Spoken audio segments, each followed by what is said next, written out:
Section 1. You will hear a conversation between a staff member from Gaia's Guardians and a man who wants to do something to protect the environment. First, you have some time to look at questions 1 to 5.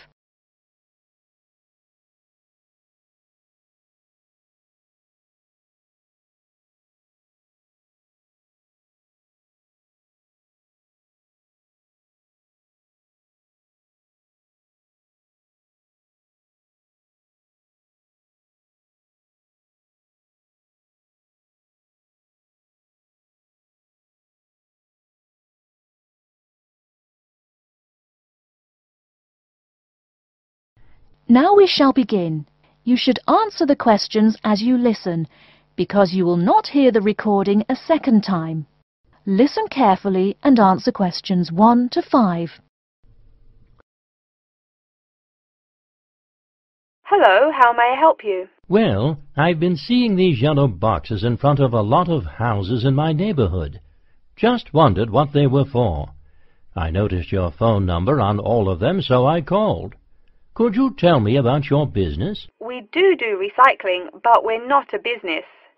Gaia's Guardians is a non-profit group. We encourage recycling as a way of protecting the environment. I don't know. I mean, it is a good idea, but I really don't read the newspaper every day or anything. And we don't come collect newspapers every day. In fact, we only do pickups every other week. Oh, well, then maybe I could help. I mean, in my neighborhood, there's too much rubbish lying around everywhere. I'd like to help out, I guess. That's great, sir. You're doing the right thing. Okay, I need to get your contact information. What's your name, please? Peter Wisrow.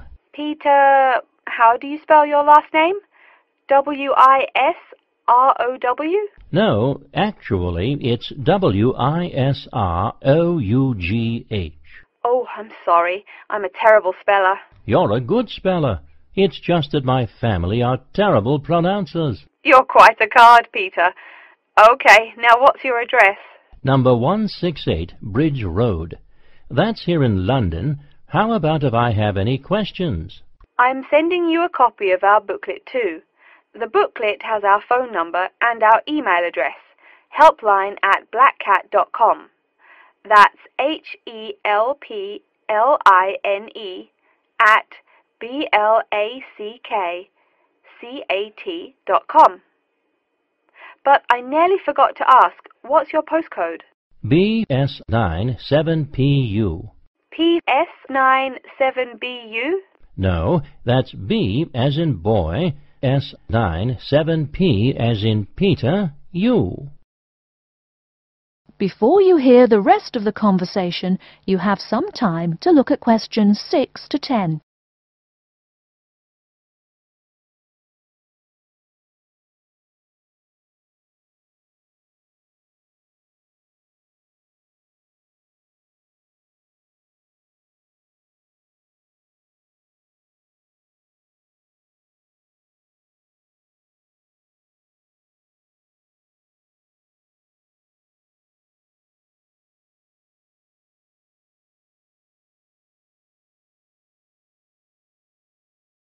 Now listen and answer questions 6 to 10. So I'm guessing those yellow boxes I saw are for recycled newspapers. Yes, that is correct, and it's free of charge. Wow, that's good news. Do you recycle anything besides newspaper? Oh yes, we recycle most everything. Glass, plastic, paper. Oh, so I can put like glass and plastic bottles in the box. Sorry again. Things like that you have to bring to our collection centre. And where is that? Our main centre isn't that far from you. It's actually right on the east side of Central Park. That new blue building? That's the one. Cool. Hey, what's with all those different colored boxes outside that place? Oh, that's for the different materials we recycle. The blue is for metal, the green is for glass and plastics, and the yellow, of course, is for paper. Okay, I'll try and manage to keep all that straight. Oh, no need. They're each labelled. Great. So which one would I put magazines in? Actually, they don't go in any of the bins. Unfortunately, magazines can't be recycled because of the material they're made of. It's such a waste. So, would you be interested in volunteering? I'll think about it. Could you send me some more info? Absolutely. Along with the newspaper box, I'll be sending you our booklet, Savvy. That is SAVVY. It tells you about what you can do to protect the environment in your daily life. Plus, it lists things you can do as a volunteer with our group. Hey, that's cool. Thanks. My pleasure. Do you have any other questions or concerns? Nope, that's it. That is the end of Section 1. You now have half a minute to check your answers.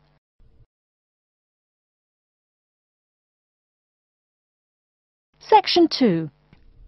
You'll hear an introduction about how to make a resume and apply for a job.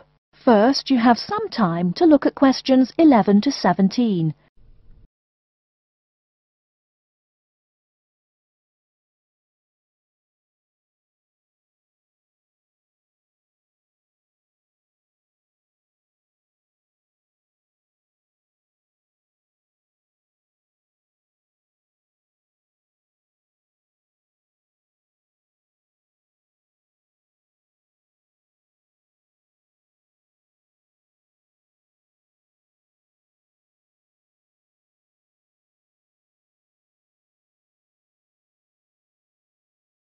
Now, listen carefully and answer questions 11 to 17. Welcome everyone to today's seminar on CV and interview skills. Remember, your CV is probably the most important document you will ever write. It opens the door to your career, and that job interview is probably the most important meeting you will ever attend. It's like stepping through that open door. So let's roll up our sleeves and get down to work, shall we? First of all, I cannot possibly tell you everything you need to know about writing a resume in the time we have. But let me tell you that there are dozens of great websites on the internet. These will give you all the suggestions you need. If you look at the paper I gave you, you will see a list of the dozen most popular sites. I can mention a couple of important points, however.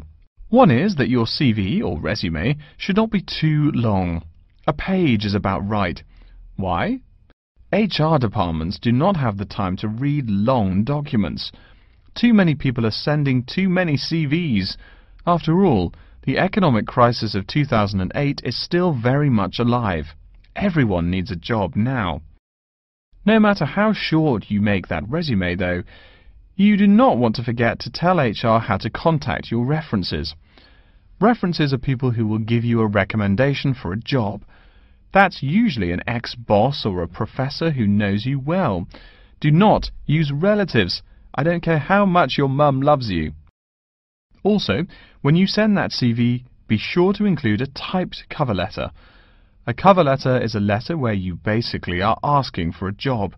It's like introducing yourself. Make it brief. The real information about you is on that CV of yours, and please make sure the letter is typed. It doesn't matter if your handwriting is beautiful or not. Companies only read typed letters. Another point about CVs is you should try to have an attractive layout. Maybe use different type fonts or colours to highlight information. Some people include a photo. You can find dozens of examples on the internet. Whatever layout you decide to use, however, avoid all spelling and grammar errors. I used to be an HR manager. If I saw a mistake, that CV went into the garbage. Something you write in a CV is a description of your skills and experiences in an interesting way. Mention training, too. I mean, these are what get you hired. Do not just say, I have lots of experience, or I have many skills. Tell that boss what you did, for what company, and when. Better, tell him how well you did it. Don't just say, I sold houses. Say, I sold £2 million worth of houses in my first year. That is, say something to make the person reading excited and curious. Finally, speaking of CVs, it's sad, but some people actually forget to provide a contact number. That's pretty silly. You wrote a great CV, you have HR dying to meet you, and they don't know how. You forgot your phone number. Oh sure, if you apply online they have your email address, but you just showed them you're forgetful. Why are they going to want to talk to you after that? Before you hear the rest of the talk, you have some time to look at questions 18 to 20.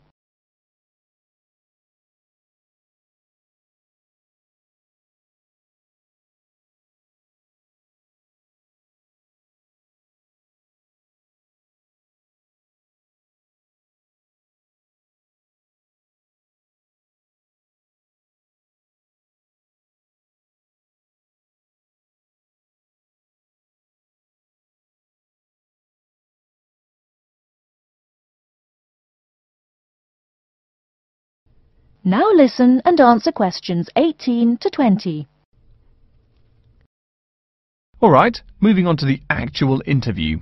I'll go over what you need to know by the end of it and what you can discuss and negotiate on later once it looks like you'll be offered the job. First, there's working hours. It's not that necessary to hammer out the hours off the bat, especially since it's easy to come off as lazy when the first thing you bring up is how much you're going to have to work. You can also find out more about possible promotions later on. It is important, however, to get a feel for how much you'll be paid.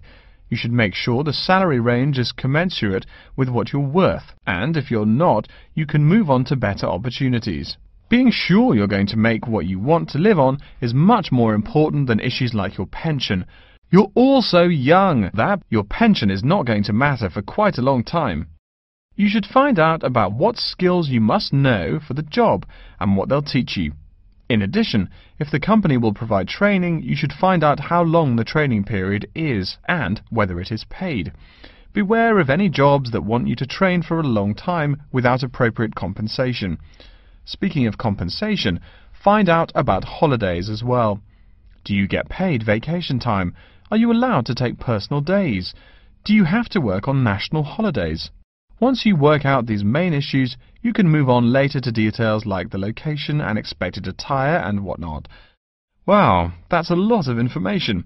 Let's take a break so you can think everything over and ask any questions you may have. Don't hesitate to come and see me if you need any clarification on all this stuff. That is the end of section 2. You now have half a minute to check your answers.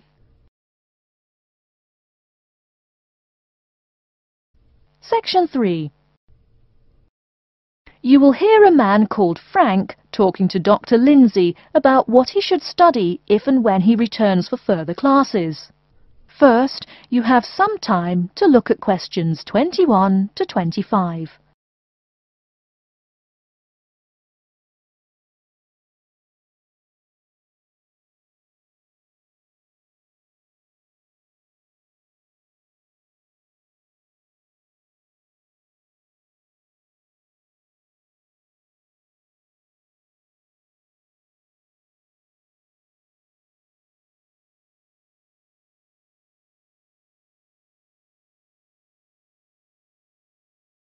Now listen carefully and answer questions 21 to 25. Hello, are you Dr. Lindsay, the returning student's advisor? Yes, that's right. Are you Frank? Your appointment wasn't until 2, but that's okay. Please come in and have a seat. Thanks. I like to arrive early whenever I have anything to do. That's certainly a praiseworthy habit. Let me see. It looks like you've taken a long break from school, and I understand you wanted to have a chat about what you should study if and when you return for further classes. It's such a big challenge. I don't know if I'm crazy for doing this or not. Believe it or not, I know exactly what you mean. Before I began working here at the university, I taught primary school for nearly 10 years. It takes a lot of courage to go back to school. I feel more shy and scared than the primary students I teach.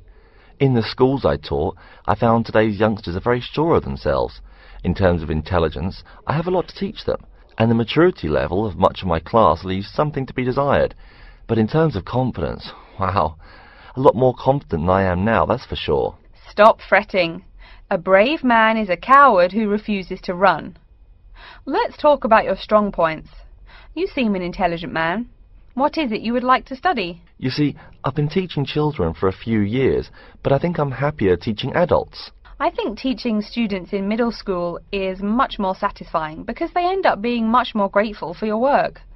If I may ask, what got you interested in teaching adults? A lot of things, I guess.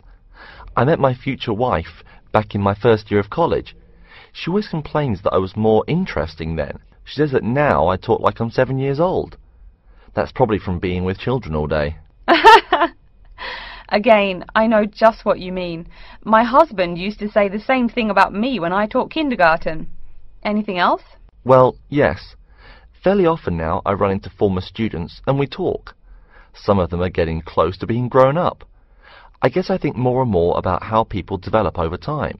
So I'm interested in the results of education, you know, the final stages.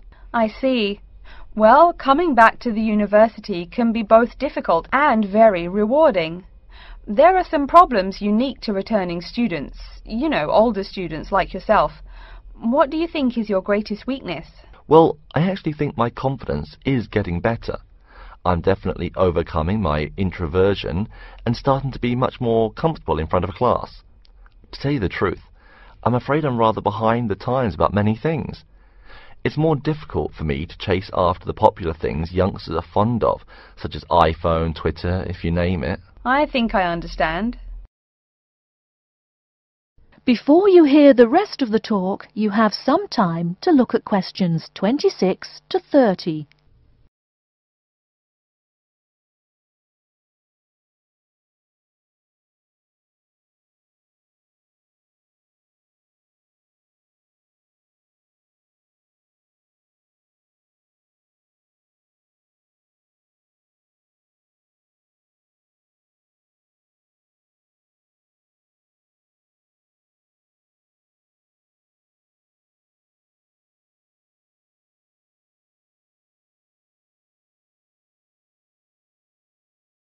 Now listen and answer questions 26 to 30. How old are you? 35? People at your age still go back to school for further education. I was a bit the same way. I mean, I didn't study at university till after I had a family, a husband and one child. My point of view was a lot different from your average 18-year-old girls, I can tell you. Gee, that sounds pretty rough. A family and college? Clearly you weren't unsuccessful, though. It was, Frank, it truly was. My first term at school was extremely stressful. But, excuse me, you're not here to listen to my life story. We're talking about your plans. Is there anything unique I should know about you or your past experience or plans? I'm afraid not. There is nothing interesting about my career or plans. It's really not too impressive. Now, I forbid you to talk like that. This is your one life, and if you're not interested, why bother living it? Don't be so humble, Frank. Okay. My wife says I'm a wimp. Let's talk about your dreams a bit. You want to teach adults, you said. What would you like to teach them? Well, when I first came to college, I really liked languages and literature. A lot of people have told me that for practical reasons, it would be more rewarding to choose business management as my major. But I made up my mind to study liberal arts once I got the idea of going back to school. I must say it's refreshing to meet someone who knows there's more to an education than computers and finance. Let's have a look at the university course catalogue. Excuse me, Dr. Lindsay, before we do that, could I maybe ask you some questions about changes in university life? I think I need to discuss that so I know what to expect. Of course, I'm here to help you. The biggest thing to get used to is the change in technology. Professors present things on huge screens, many of which are interactive computerized whiteboards. You can write on them still and use them like a touchscreen. They're really handy. No more sloppy scribbled notes on the projector. Let's see, I doubt you'll be living in student housing, so I won't go into all the improvements there. Another major change that you'll enjoy is the plethora of resources available for students. As a student, you have 24-hour access to the gym and library privileges that include the use of school computers to scan, copy and print. And of course the media library, which contains movies from all genres, and most of the movies listed on AFI's top 100 movies of all time. The dining facilities are also not what they used to be. They offer choices for all diets, and you can expect a hot meal any time of day. Wow, things really have changed. I'll be sure to utilize all those great facilities in my time here. Thanks for all your help, Dr. Lindsay. I think that's all the questions I have for now. That is the end of Section 3. You now have half a minute to check your answers.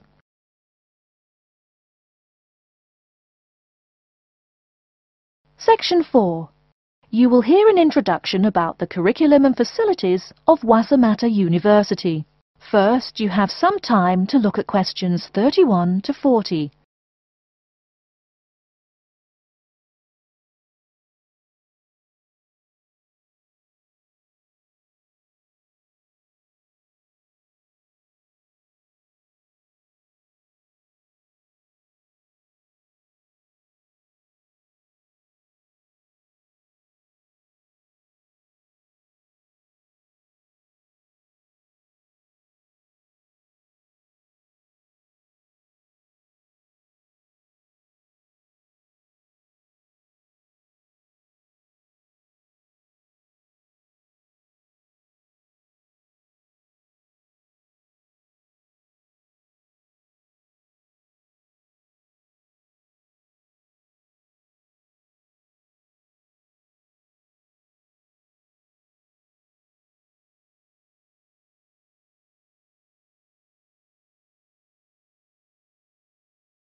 Now listen carefully and answer questions 31 to 40.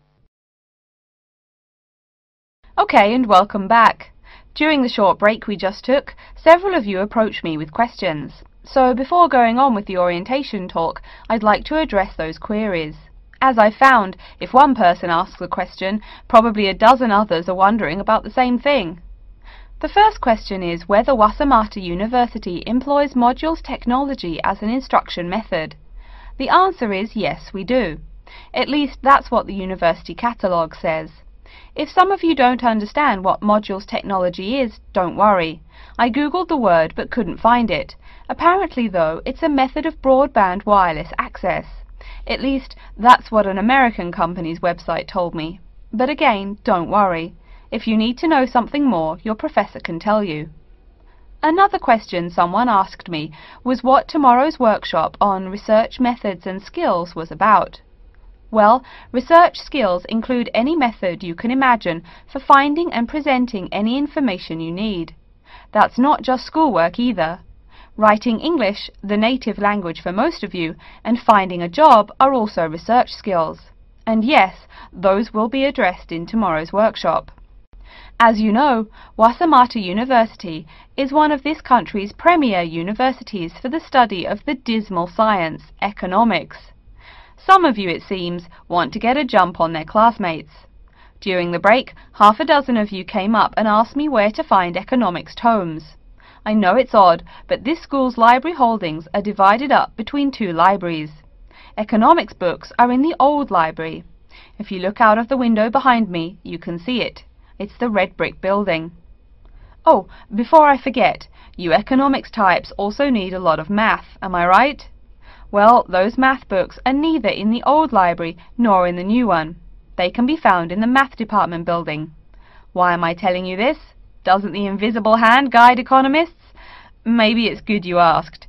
In 2008, that hand shoved most of the world economy off a cliff, didn't it? Now, I realize that most of you couldn't bring a computer printer or a photocopier from home. So I'm sure you're already wondering where you can copy things like term papers, internet articles, and things like that. I have some good news and some bad news. The good news is that there are a number of places you can make copies. These include both libraries and the Student Union building. Now the bad news. I'm sorry to say, most classroom buildings and academic departments do not have copiers students can use. So most of the large buildings you see around campus do not have copiers for students. The copiers there are reserved for professors and office staff. Oh yes, I nearly forgot to tell you. If you need to have printing done, all the copiers available to students are laser printers. Plus, for your convenience, you can pay using prepaid cards. You can get those in the Student Union building. That just covers the questions put to me. If you have more, please see me during the next break at 2:15. Right now, though, I'd like to start to give you a rundown on the various facilities here on campus. That way you won't get lost so easily in the weeks to come. I've been told that this year's incoming class features a large number of married students and parents. So you must be wondering where to put the baby while you're in class. Okay, right now we're in the Student Union building, right? Remember the big doors in front where you all came in? If you go out of the building, you can see the nursery is just on the other side of this building. It's only about 20 meters away. Convenient, eh? Next, we're all from different places around the country. Some of you are from other countries. That means we're pretty likely to get sick during the first months of school as we expose each other to many new viruses. So where's the doctor? Of course, you need to find the Medical Services Centre, which is on the right as you leave the building. Remember, that's the second building on the right. And if you look out of that window, you can see a lot of antenna and satellite dishes on the roof. So that's what we call the Media Centre. Yeah, I know, I think it's confusing too. The Media Centre is next to the Medical Centre. The chairwoman of the journalism school on the first floor doesn't like it when people who wander in there mistake her for a nurse. Chances are you'll have at least one math class while you're here. That red building there, just outside to the left, is the math department building. I know, it looks about as old as the subject of math, but I assure you that the inside is equipped with state-of-the-art classroom equipment, including interactive chalkboards and surround sound in every room. Oh, can you see the back building there? Yes, behind the Media Centre. Quite new, isn't it? That's the new library, just decorated. They're back to back, you might say. If you look just to the left of it at the lower, older-looking building, you'll find the old library. It's nice and quiet, perfect for those marathon study sessions during exam week. Since the weather is so nice, why don't we stop looking at our maps, but go for a walk around the campus? That is the end of Section 4. You now have half a minute to check your answers.